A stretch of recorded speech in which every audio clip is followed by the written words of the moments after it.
You can build a successful career, you can push through exhaustion, you can override the warning signs, and you can even convince yourself that you are absolutely fine, right up until your body makes a decision for you. Today, we are talking about rest and recovery, not as a luxury, but as biological infrastructure for performance. I'm joined by Anneke van Genderen, an engineer turned alternative healthcare practitioner, whose burst appendix left her poisoned and nearly dead, and forced her to rebuild her life from the ground up.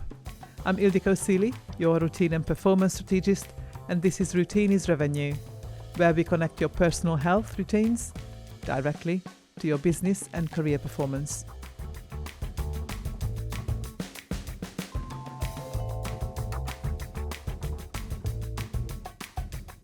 Anneke, you trained as an engineer.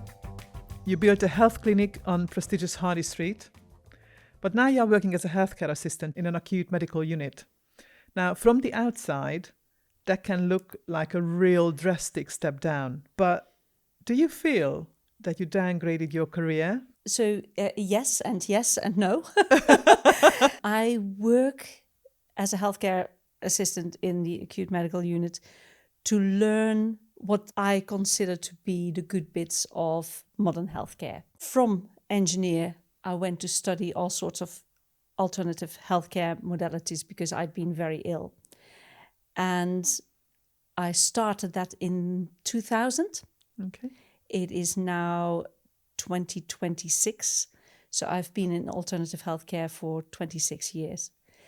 When you are in alternative healthcare for 26 years, it's very easy to get into an attitude of modern healthcare. Okay, just for those who are listening, at this stage, Anneke kind of literally just sort of pulled her shoulder. I can't even describe it, and pulled quite a face like modern healthcare is. Yes, that's. Mind you, I think I had conversations with people, but it's like we now refer to it as alternative healthcare, but for millennia, that was the healthcare using nature. Yeah. So it's very easy to get absorbed in that and to think that modern healthcare has got nothing to offer.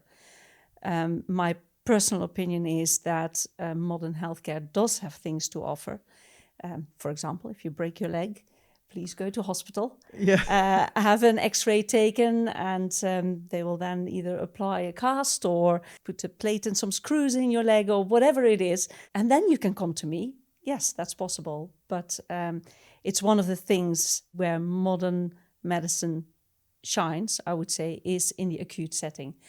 And I wanted to get a better understanding of the people who are not coming to see me and the people who come to see me and should really go to hospital.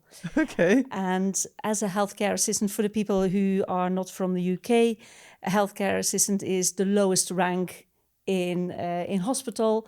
I'm definitely not a doctor. I'm not a nurse.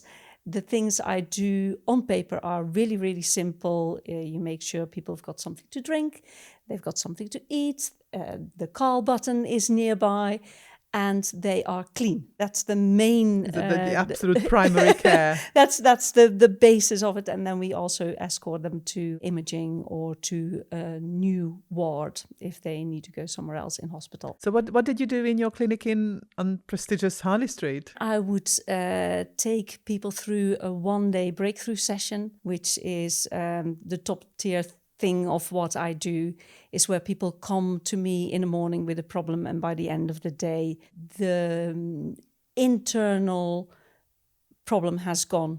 They now have the tools to solve whatever it is they need to solve. Wow, it sounds like you literally wave a magic wand and they walk out It's healthy. Hard work. It's really hard work. And they won't be, if you come because you're overweight, by the end of the day, you're not going to look like a supermodel. Absolutely, yes. Yeah. But the mechanisms behind it and the mentality and whatever happened to you in the past that caused you to live the life you currently live, that will be gone. It comes with homework pre-entry to the day, and it comes with homework after the day, because it's a really weird sensation. During the day, we resolve so many issues that it feels like a vacuum inside of you. I hope you don't mind sharing. So you had a burst appendix that practically poisoned you and left you nearly dead. So please take us back to that moment and what was happening in your body and in your life before that rupture happened, and what sort of crisis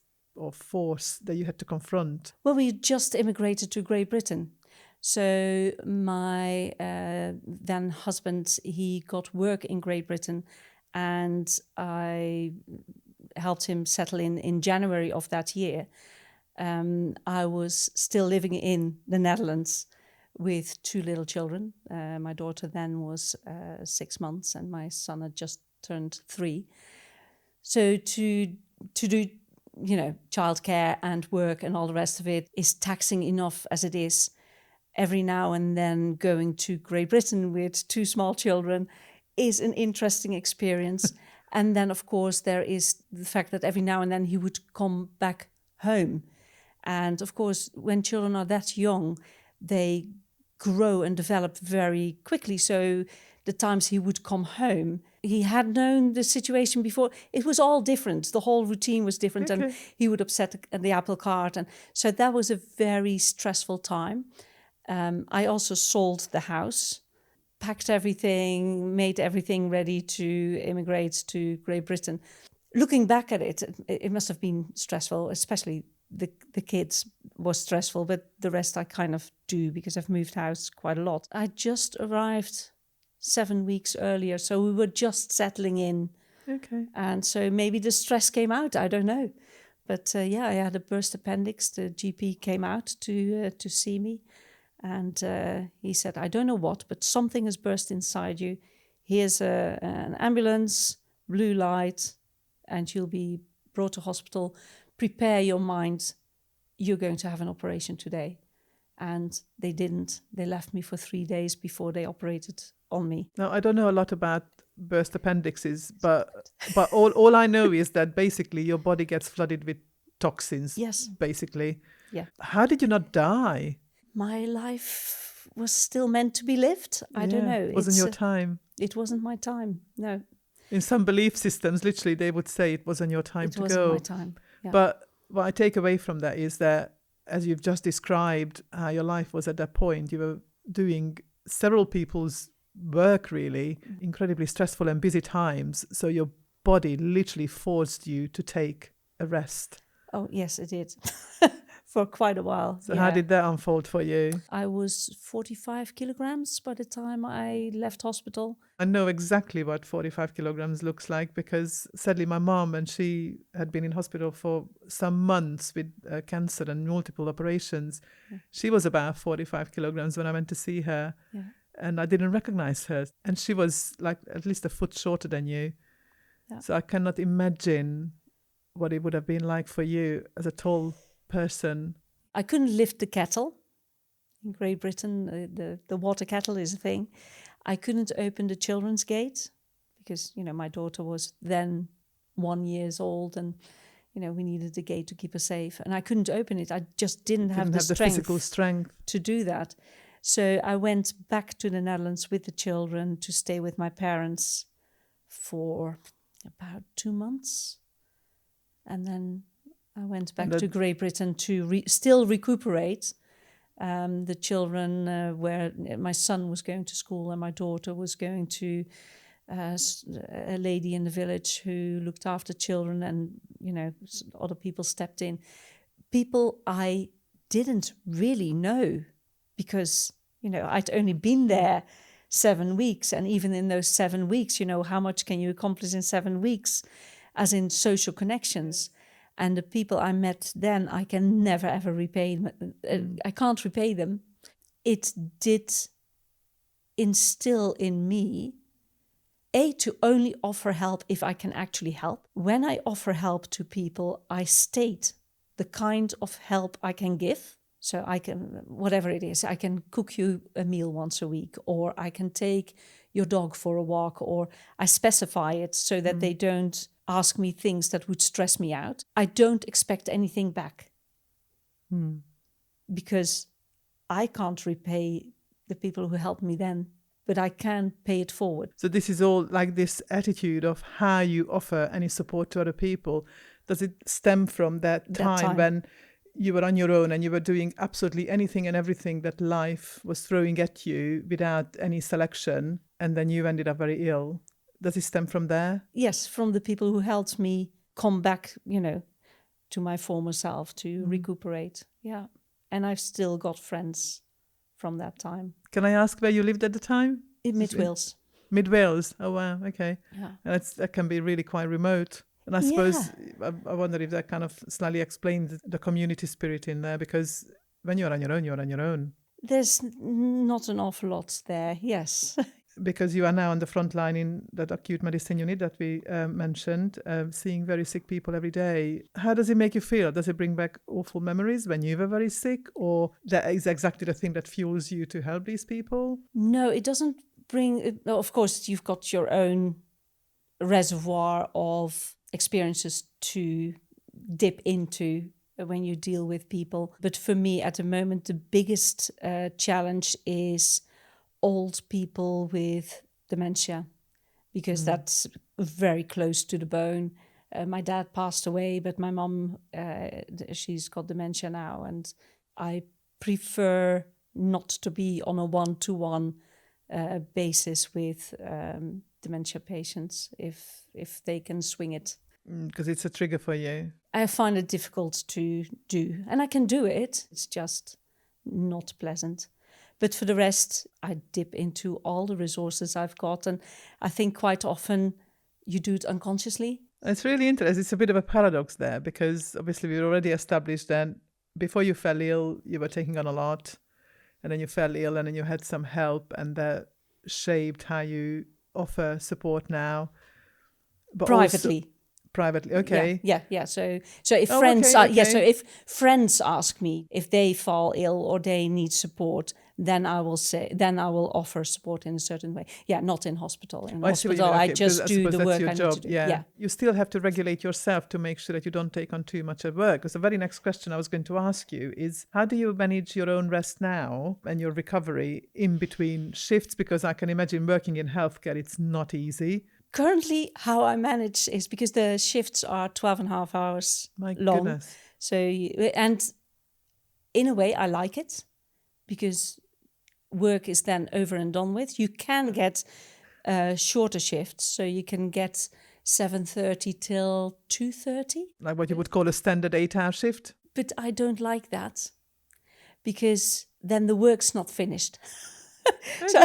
So I know what a whole day looks like, and that needs to be finished. And if I do half a day, that doesn't sit well with me. I want to finish what I started. I want to finish my shift, if at all possible. So that's kind of like a full working day for some anyway. But to you, it doesn't feel like it.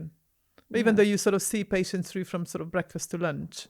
Well, we've got breakfast, lunch and dinner. Yes, we do.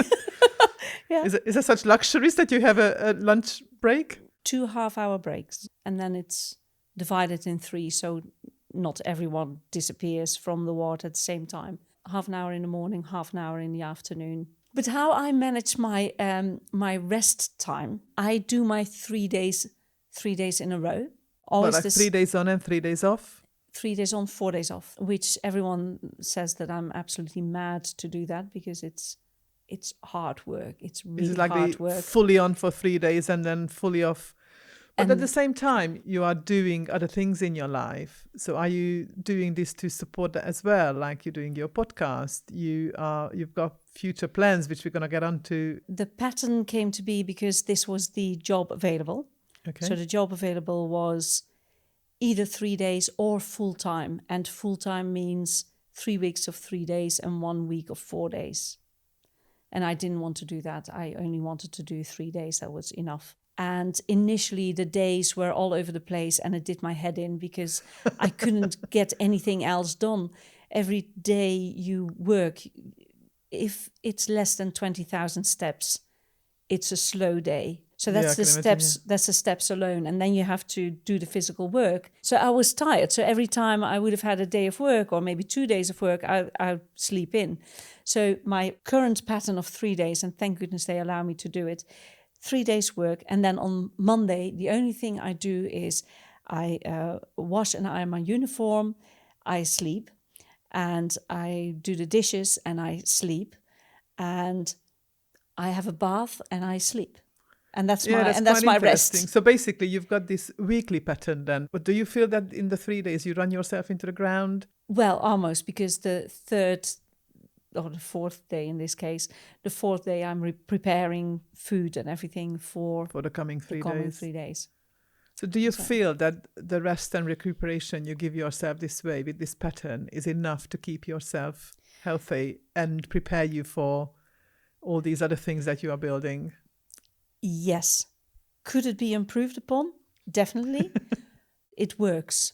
I've done a couple of weeks now of 4 days in a row because I needed to train myself for an upcoming thing I'm going to do.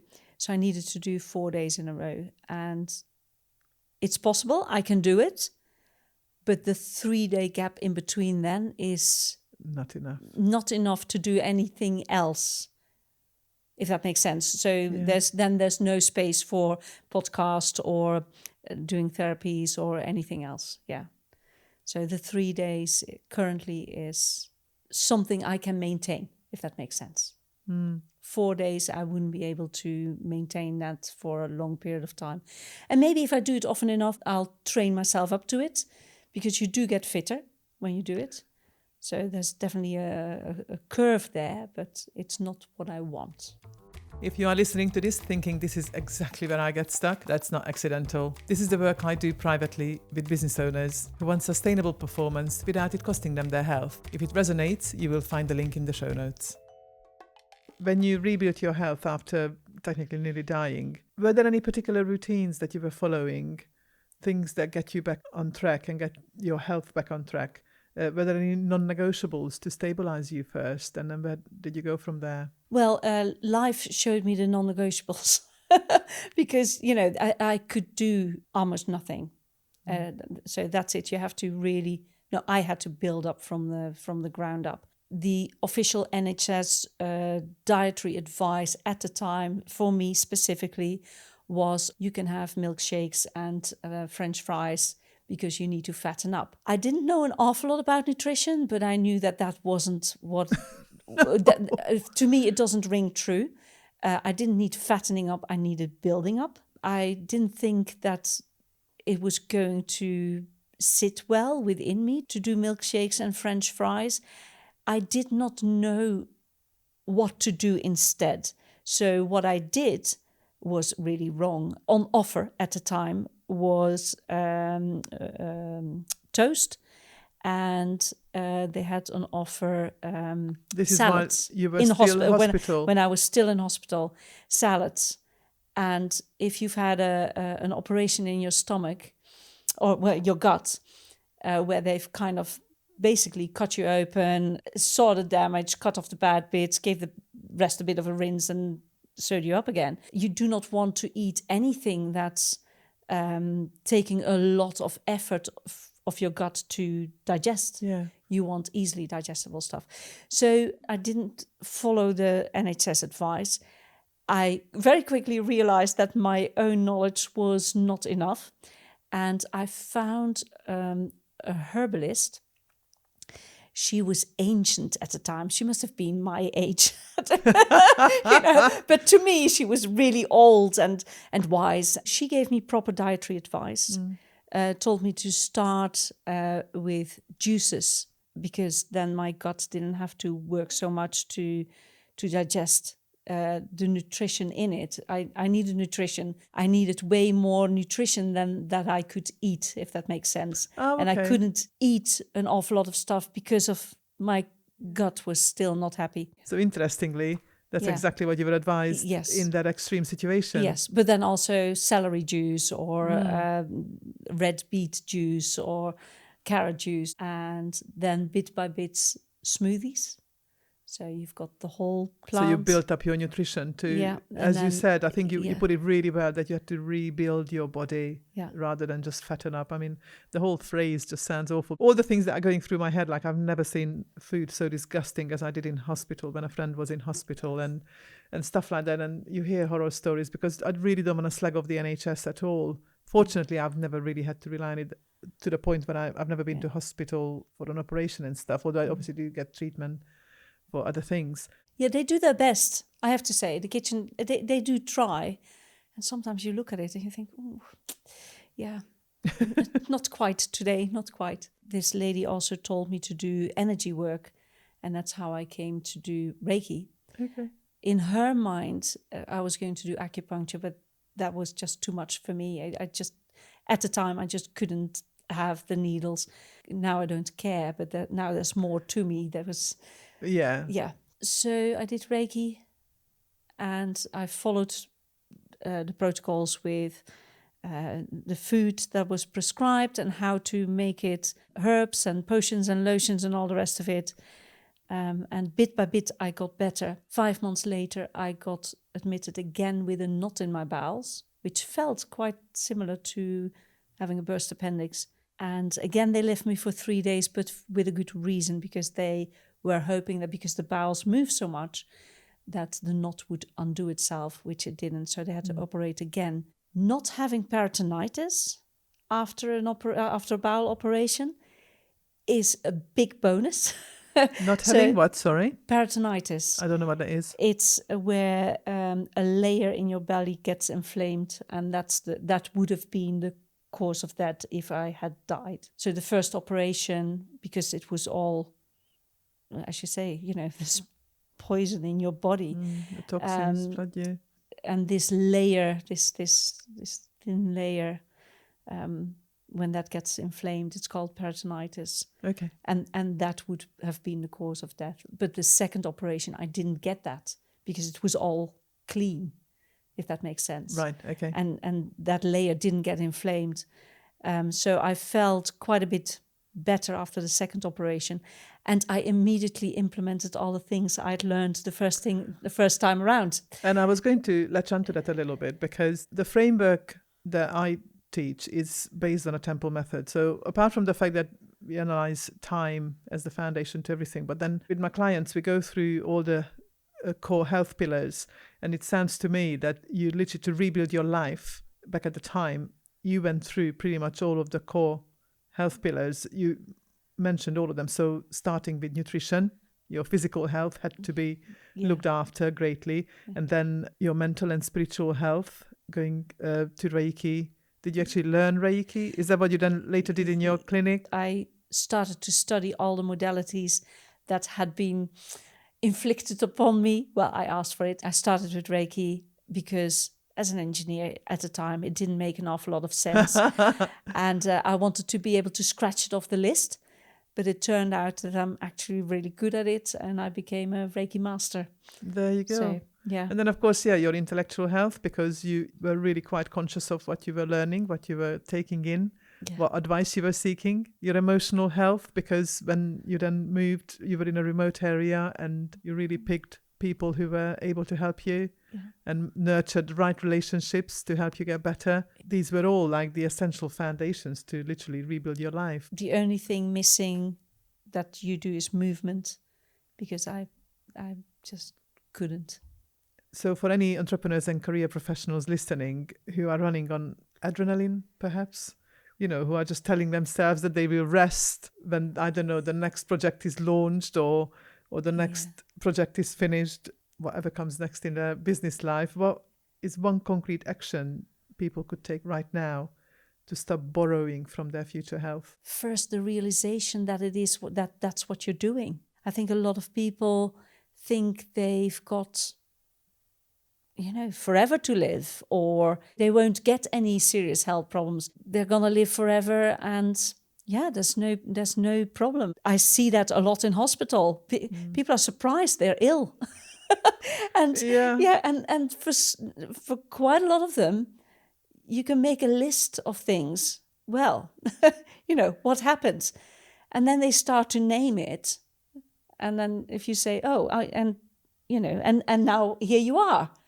And they go, yeah, actually, yes. Yeah, here I am. I wish there was a general tendency, a general knowledge, a general thing that people realize that life is only a short time. We're a similar age. I'm a bit older than you are. But we can look both ways now. We can look back to the past and we can see, I don't know if your parents are still alive, but, One is, it kind of informs our future, doesn't yes, it? Yeah. Whilst when you are, in your 20s or 30s, 50 seems far away. And 75, flipping heck, who's 75? That's a long way off. People don't seem to be thinking that way, at least not in Great Britain and not in the Netherlands either. Quite often something drastic needs to happen to wake them up, whether it happens to them or a loved one or a close friend. And what questions to ask? Oh, my questions are always very simple, First of all, why are you here? What brings you in hospital? Because we see so many people. And when I meet a new patient coming in, so if it's a patient who's been there overnight, I get a handover. This patient is here because of fall or shortness of breath or renal problems or whatever the case may be. But if it's a new patient coming in during the day, I don't know what's wrong. In hospital, indeed, that's the obvious. You ask, what brought you here? Yeah.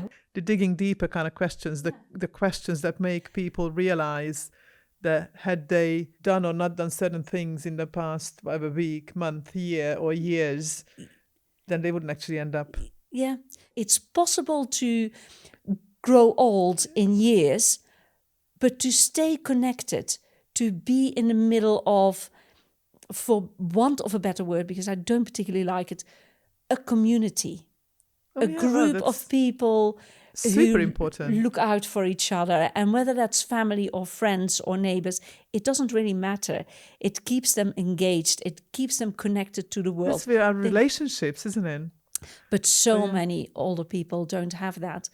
What can you do to stop borrowing from your future stop health? Borrowing from your future health? On one level is to stay engaged, to have those examples in your life that indeed you can be old and spritey and naughty and all the rest of it, because that's the other side. Older people really don't care anymore. Yeah, they say you whatever. get to that point. Yeah, absolutely. So that's the main thing I think you can do. And the second thing would be good nutrition and hydration. Hydration. I've just done a podcast about hydration. It is unbelievable how many people are dehydrated and wonder how it can be that their blood pressure is low, why they've got brain fog. Water is so important for so many things. So I know that now you are actually looking to buy land to build an eco farm with an alternative healthcare centre. So you're kind of going back to your root of the health clinic that you had before. Not only health clinic. So I started out my studies in horticulture and international agricultural trade. So that's what I'm in engineering. That was my first study. Okay, well, and mention engineering actually never asked, but I thought that was like mechanical. No. Oh, okay. No, it was horticulture and international agricultural trade. So, cool. So I am from the countryside, brought up on a small holding, always worked in horticulture as summer jobs, bar 2 summers. One summer I worked in a home for old people, a kind of hospital setting, cottage hospital. And the other I worked in a shop, but the rest of the summer jobs was always in horticulture. So to buy land and start a farm it's not a flight of fancy, if that makes sense. Well, farming in any sense is kind of like a lifestyle. You live it. You live it. It's certainly not a 9 to 5. It's 365 days a year kind of thing. Yeah. So what would you like to achieve at this eco farm and alternative healthcare centre? Yes, so first the land, that would be great, and then put in infrastructure and buildings and all the rest of it, which I will thoroughly enjoy doing. I really enjoy that. It's a different kind of creativity. We talked about creativity in the other podcast. And then once it's up and running, to have a food forest around it and to utilize the land in a way that doesn't deplete the land. And I would love for a certain group of people to be able to be there, have a roof over their head, 3 square meals a day, and to work on the land as well. So they'll have a routine. It is not only my house, but it will also be my home. So the people who get to stay, they'll have to their match. home as well. Yes, it will be their place as well. So it will have to match. I won't just take on everyone to be there. So these people, will they be your patients, your clients? Most of them, I hope, will be veterans. I see. And then there will be some random people. Undoubtedly, there will be random people as well. But there will be not only a vetting process, but there will also be a kind of mentoring process amongst each other. So the people who stay there longer, they will take on new people. They become part of the furniture in a way. But then again, do you have any ideas of how long you want people to stay as a maximum, or can it become a No, they can stay home? as long as they need to stay, and then build up themselves towards, this is what I want to do in life now. This is what I'm working towards. And when they feel that they're ready to take that step, they'll take that step. And yes, as veterans, that will be their version of rest and recuperation after being in the forces and prepare themselves for the rest of their lives. Yeah. And at times that can be really, really, really hard because it's a very different world. Yeah. Indeed. Well, living in Plymouth, I've got a number of friends who are ex-forces, and of course the city is kind of by default having a Navy base there, has got a large number of veterans. And some thrive and some don't for various reasons. Yeah. Some come out and just hit the ground running. But all I keep thinking about, I'd love to put you in touch with 3 people. One is a lady called Christine, who I think is also Dutch, and she set up an eco farm in Cambridgeshire. Okay. And we had a very interesting conversation about very similar things about, the pesticides. And she was saying like farmers just want to kill in a way to have more crops. So she's kind of educating her community, her farmer community where she's based. There's another lady down our way in Totnes, or the Totnes area in Devon, who deals with veterans. And right now I can't think of the third person. But anyhow, yes, it will come back. But here you are. So you're still working effectively full time, but you are building a number of new businesses, and you've got some great plans to build on all your life experiences. Yes, and when you talk about rest and recuperation, that will be one of the things of this alternative healthcare center, because the veterans, it will be mostly veterans. It's not only rest as in sleep, it's rest in a place where you can be, where you can relax totally, because there's nothing there unless you're afraid of sheep or chickens. There's nothing there. And there will be plenty of land around to be also together with other veterans. I'm not a veteran, so I can't speak from that part. The rest and recuperation they get if coming back from a deployment is very short, and people with families, they go back to their families, and then that's a whole different role, and it's a big switch. Do you think some of these people would end up going into either the farming business that they would learn there with you, or some other business? Who knows? But if they want to eat, they'd better grow it. I love that. Yeah. I love that. Yeah. They have to start somewhere, and working on the land with your hands and with animals, it's got its own vibe, and it's proven over and over again that it's very healthy, and it's something I happen to know, and it fits in very well with all the other therapies that I do, and it makes sense. maybe to no one else, but to me it makes sense. So It does there you make go. sense to me too. There you go. Thank you. That's awesome. Anneke, thank you so much for bringing your wealth of experience as a healthcare specialist, and then of course your life experiences of going through some serious illness and the importance of rest and recuperation on life. Thank you for sharing your story with us. You're welcome. Thank you. Thank you for having me. If this conversation made you think, please subscribe, leave a comment and listen again. If you would like more information on the topic or my guest, all information are in the show notes. Build routines, bank results.